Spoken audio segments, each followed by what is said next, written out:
शेतकरी वर्ग सुखी होऊ दे.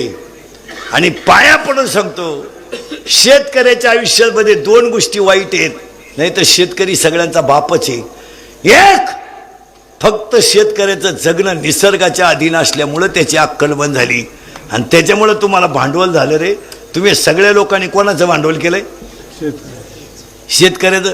फक्त भाषणं आणायचे आणि शेतकऱ्याला थोडं खुलवायचं, असं करणार आहे तसं करणार आहे. ते याडं शेतकरी बिचारे ते बोलत आहे, द्यायचं नादी लावून आणि त्याचा पोऱ्या करायचा गटप्रमुख, त्याची सून करायची तालुका प्रमुख आणि त्याची आई चालली कांदे लावाय.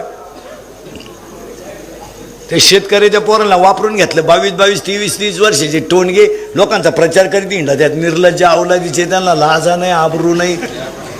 कोणाचे भोंगे बांधीत बोंबलं हिंडायचा नालाय का? शरम बिरम वाटत का नाही? काही आपण 96 कोळी खानदान आहेत का? आभार का आहेत? हा, म्हशी बाजरून जागा ना नालाय का? कोणच्याही मागं अर्ध्या सप्तीसाठी बोंबलं हिंडायचं. छातडाला बिल्लीला इथं काय वांग आहे रे तुझ्याकडं? अरे फॉर्म भरायच्या दिवशी त्यांची इस्टेट जाहीर झाली.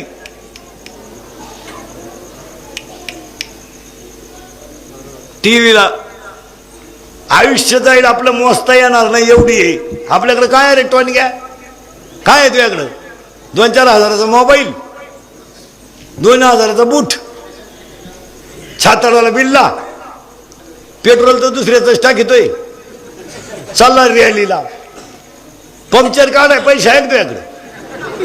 अय भंगरी, जवानी वाया गेली नालाय का? बायका मिळालं ना, फार रेंज गेली काहींची, रेंज.